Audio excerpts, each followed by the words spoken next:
Bonjour les amis, aujourd'hui nous nous retrouvons pour parler de l'Euro 2020 de foot qui se passe en 2021. Nous allons nous intéresser plus particulièrement à l'équipe de France de football qui m'a fait vibrer moi à l'Euro 2016. D'ailleurs je suis particulièrement attaché à cette compétition qui était pour moi la première en tant que vrai fan de foot. Puis bien évidemment en 2018 avec cette victoire en finale face aux Croates le 15 juillet 2018. Aujourd'hui nous allons voir 6 points pour finalement déterminer si la France peut remporter cette compétition ou si elle a les armes pour. Donc le premier point ce sera le palmarès et le parcours de l'équipe de France dans le championnat européen. Le deuxième point c'est la qualif et les derniers matchs des Bleus. Le troisième point ce sera la liste des Bleus. Donc on verra 3 top 5. Le top 5 de mes joueurs préférés dans cette équipe, le top 5 des joueurs les plus performants cette saison, les plus forts. Le quatrième point, ce sera, on va s'intéresser à la poule F, la poule de la France, constituée de l'Allemagne, du Portugal et de la Hongrie. Le cinquième point, on conclura, est-ce que la France a une chance dans cette compétition? Et enfin le sixième point, je vais donner mes pronostics pour cette compétition.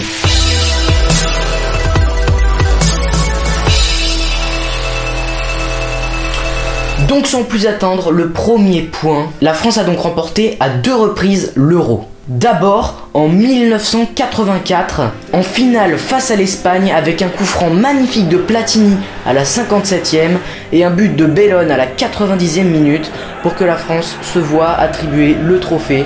Puis en 2000 avec cette génération dorée qui venait de remporter la Coupe du Monde, où la France remporte le trophée en finale face à l'Italie aux prolongations grâce à un but en or sublime de David Trezeguet au terme d'un match complètement fou où la France égalise par Wiltord à la toute fin du temps réglementaire.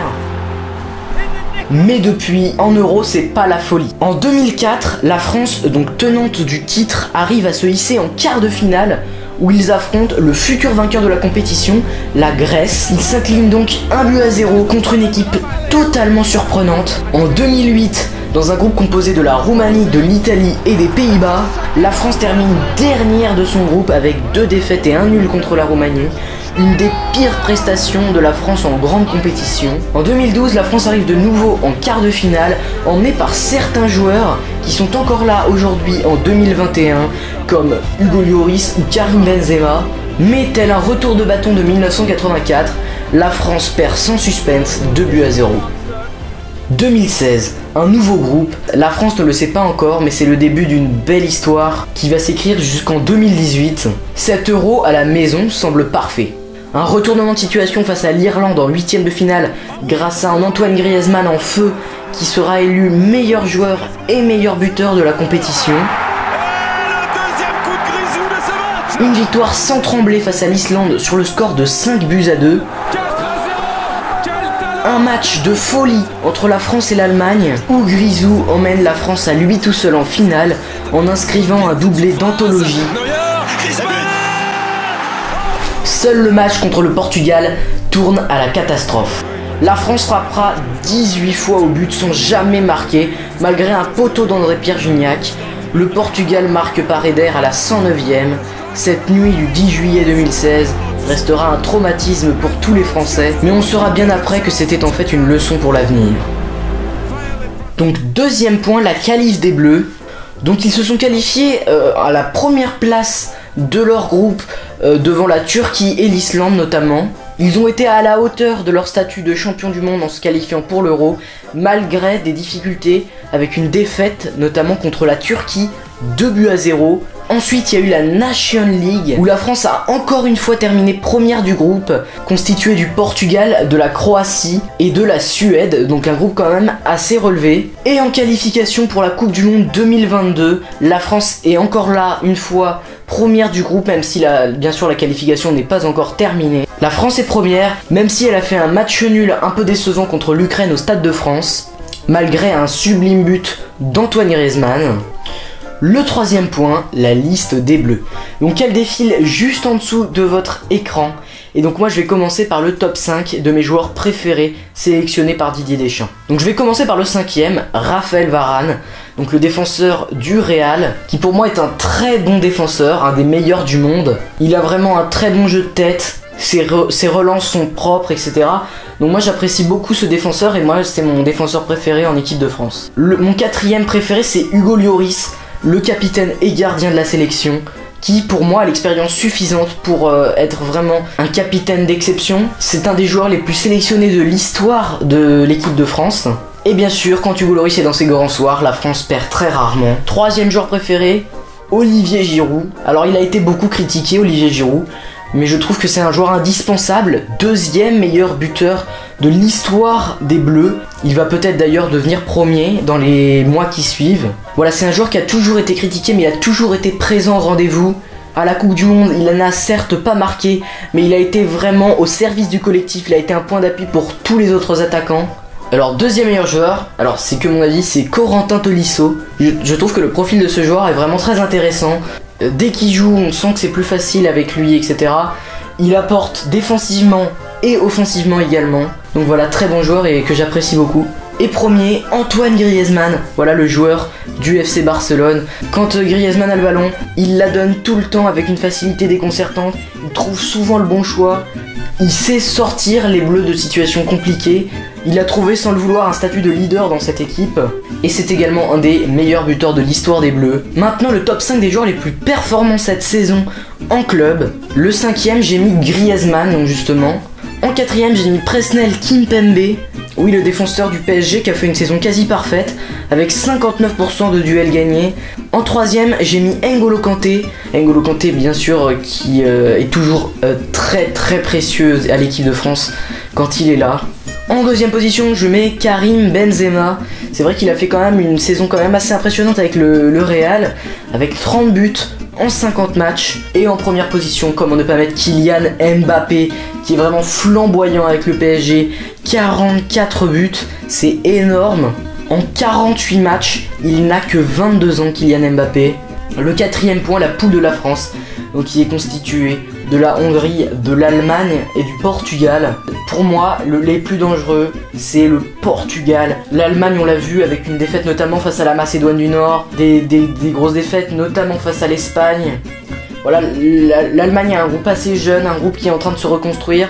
Voilà, donc je pense pas qu'ils sont finalement très dangereux malgré d'énormes joueurs, hein. Sur le papier ça fait rêver, hein. Serge Gnabry, Timo Werner, Leroy Sané, Joshua Kimmich, Thomas Müller, Manuel Neuer bien sûr. Tous ces joueurs bien sûr ils font rêver d'avoir tous ces joueurs réunis dans une seule équipe. Je pense que c'est pas l'euro de l'Allemagne, je pense que l'horreur viendra bien sûr à l'Allemagne, mais pour l'instant je pense que le Portugal avec Ronaldo, Joao Félix, avec Bernardo Silva, Bruno Fernandes aussi qui est vraiment flamboyant à Manchester. Voilà, donc je pense que ces deux équipes, mais dans l'ordre le Portugal, l'Allemagne peuvent être vraiment donc très dangereux. D'ailleurs on appelle cette poule la poule de la mort, hein. Champion du monde la France, champion du monde 2018, le Portugal champion d'Europe 2016 et l'Allemagne champion du monde 2014. Donc on a vraiment d'anciens gros vainqueurs de compétitions internationales, etc. Et vient à s'ajouter à ça la Hongrie. La Hongrie qui est une nation très prometteuse, mais je ne pense pas, je pense qu'elle va quand même finir à dernière place de ce groupe. Malgré tout, je pense qu'elles peuvent faire un gros coup contre une des trois équipes qu'elle va affronter. Je pense qu'elle va soit décrocher un match nul, soit une victoire contre un des trucs. Mais on arrive enfin au point intéressant. La France peut-elle gagner? A-t-elle une chance de remporter cet euro? Moi je pense que oui, bien sûr. On peut se dire qu'elle a gagné, donc elle va se reposer. L'équipe de France de 98-2000 l'a fait, donc on peut penser que cette équipe là aussi peut le réaliser. Après il va falloir vraiment tout donner pour les Bleus. Déjà pour sortir de cette poule, je pense que ça peut le faire. Tout simplement parce que les meilleurs troisièmes sont aussi qualifiés. Je pense que la France, vraiment au pire des cas, pourrait être le meilleur troisième. Voilà. On verra donc dans les pronostics. Mais donc je pense que cette équipe qui a été renouvelée par rapport à la Coupe du Monde, hein, il n'y a que 14 champions du monde sur 23 appelés par Didier Deschamps pour les 26 joueurs. Donc c'est quand même un renouvellement et je pense que c'est aussi ce qui a fait la réussite de Didier Deschamps, c'est de varier ses groupes selon les années, voilà, de changer de groupe. Et c'est comme ça qu'il allait à chaque fois loin dans les compétitions. C'est parce que chaque joueur, nouveau joueur était mort de faim, etc. Après, la France peut être trop sûre d'elle et après perdre dans les premiers tours, mais je ne pense pas. Je pense que la France peut aller très loin dans cette compétition, même voire la gagner.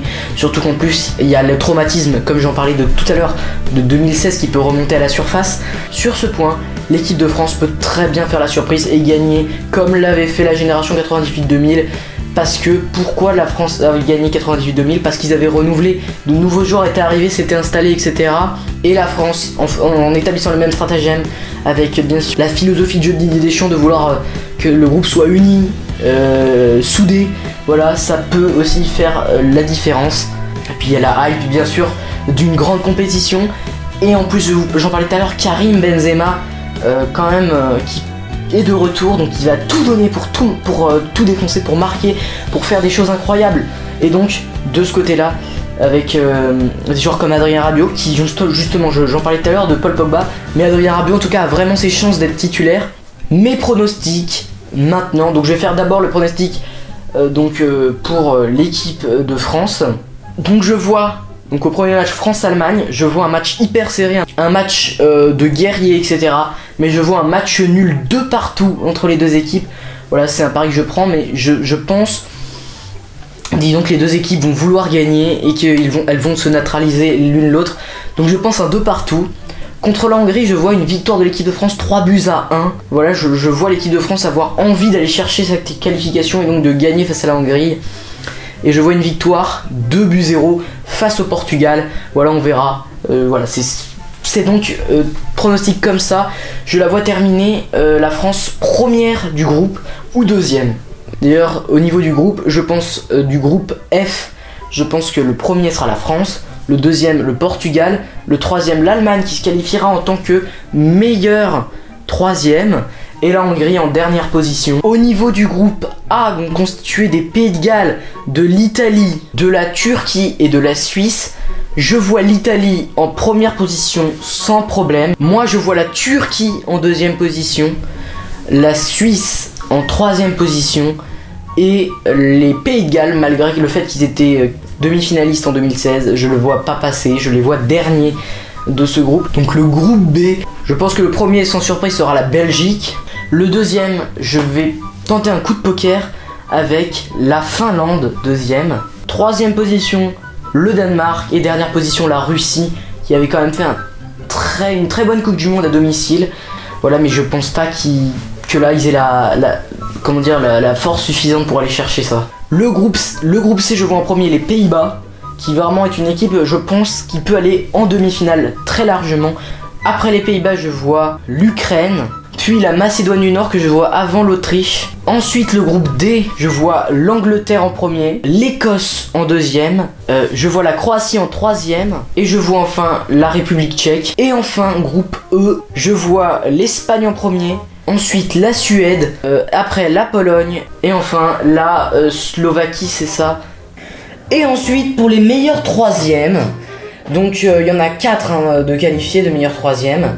Donc je pense à la Suisse, je pense également au Danemark, à la Croatie et à l'Allemagne bien évidemment. Donc ensuite nous arrivons sur les huitièmes de finale. Alors des huitièmes de finale, ça devrait quand même être deux beaux huitièmes, hein. Donc il y aura, donc si mes prédictions sont vraies, Belgique-Croatie en huitième de finale. Alors moi je verrais la Belgique se qualifier largement. Dans l'autre huitième de finale, je verrai l'Italie s'imposer. Ensuite, je verrai la France gagner contre le Danemark quand même assez largement. Je verrai l'Écosse gagner contre la Suède. Parce que je sens que l'Écosse va faire un grand tournoi. Je ne sais pas exactement pourquoi, mais je le pressens. Ensuite, l'Espagne qui va, je pense, passer. Parce que la Suisse, je ne vois pas faire une énorme compétition. Ensuite, alors là, ça va être, je pense, un des huitièmes les plus serrés. Vraiment, ça va être incroyable. On va se régaler à suivre cette rencontre si ça arrive. Vraiment, j'espère. Et je pense que l'équipe qui va s'imposer, ce sera le Portugal. Voilà, donc ça donnerait une affiche, donc on verra tout à l'heure. Quart de finale, Espagne-Portugal. Hein, donc un très très beau quart de finale en perspective. Ensuite, Pays-Bas, Allemagne, ça aussi, il y a eu des belles rencontres entre les Pays-Bas et l'Allemagne, il me semble que c'était en 2018-2019. Voilà, mais je verrai les Pays-Bas passer. Je sais pas pourquoi, mais je sens que les Pays-Bas vont faire un bon Euro, contrairement à l'Allemagne. Voilà, je sais pas. Donc, ça se trouve, j'ai complètement faux. Hein. Mais voilà, je tente ce petit coup de poker. Ensuite, entre la Turquie et la Finlande, donc ça c'est un peu la 8ème des surprises. Hein, je pense voir la Turquie s'imposer. Voilà, donc là on a nos quarts de finale. Voilà, donc on va commencer par Belgique-Italie. Belgique-Italie. Je vois, alors ça va être très serré, mais je vois l'Italie s'imposer. Parce que je trouve qu'ils ont un très bon groupe, ils n'ont pas perdu depuis 2018. Hein. Ils jouent ce soir hein, contre la Turquie, peut-être que la vidéo sortira après, je pense qu'elle sort le jour d'après. Donc on verra s'ils ont perdu ou gagné. En tout cas, depuis 2018, en attendant, ils n'ont pas perdu. Donc je pense que l'Italie sera en demi-finale. Ensuite, Écosse-France, je vois la France s'imposer et partir en demi-finale contre l'Italie. Ensuite, Espagne-Portugal, je vois le Portugal, en plus là il y a des problèmes dans le groupe avec des blessés au Covid, enfin pas vraiment des blessés mais atteints de Covid, donc je vois le Portugal s'imposer. Je vois donc entre les Pays-Bas et la Turquie, voilà. La Turquie, c'est une demi-finale, ce serait incroyable. Je mise sur la Turquie, je pense qu'ils vont faire un énorme tournoi. C'est comme l'Écosse, hein, l'Écosse quart de finale. La Turquie, je pense qu'il peut le faire un excellent tournoi. Et voilà, je les verrai donc en demi-finale. Voilà, c'est le tirage aussi. Hein, en étant contre la Finlande et contre les Pays-Bas, c'est quand même relativement faible pour arriver en demi-finale. Voilà, donc Italie-France. Vraiment, vous savez quoi, je ne sais pas du tout qui va gagner cette confrontation. Ce sera un des matchs les plus serrés de cet Euro, un des plus beaux matchs à regarder. Belgique-Italie en fera partie également. Tout simplement ce que je vais faire, c'est que je vais vraiment jouer le pire, c'est que je vais aller au tirage au sort pour savoir les deux équipes. Donc je pense que ça va se jouer au penalty, si vraiment il y a ça, ce sera un match totalement incroyable à suivre, ce serait vraiment incroyable. Je vous le dis, l'Italie est en reconstruction, mais a vraiment une équipe qui peut remporter cet Euro. Donc voilà, c'est vraiment du tirage au sort pour savoir qui va en finale. Et voilà, ce sera la France.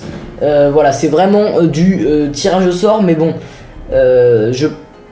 ça tombe bien parce que la France, j'aimerais bien les voir aussi en finale. La France. Et de l'autre côté, Portugal-Turquie. Je pense que si la Turquie arrive là, elle voudra aller au bout, mais le Portugal va leur barrer la route. Et c'est là où ça va être intéressant. Une finale France-Portugal, ce serait incroyable. 4 ans après, la même finale qu'à l'époque. Un France-Portugal de toute beauté. Et je vois donc la France gagner. Avoir une revanche face au Portugal. Je vois pas la Portugal gagner 2 fois d'affilée. Voilà, donc s'il y a ce petit scénario, ce sera la France qui gagne. Voilà. J'espère que ça va se passer comme ça, tout simplement. Et on va voir, donc on verra hein, à la fin du tournoi, on verra si j'ai eu des bonnes prédictions, etc. Voilà, j'aime parler de foot, donc j'en parle avec vous, j'en avais jamais parlé jusqu'à présent sur ma chaîne, bon à part en faisant un petit sketch, voilà, mais bon. Salut les amis. Et allez les bleus.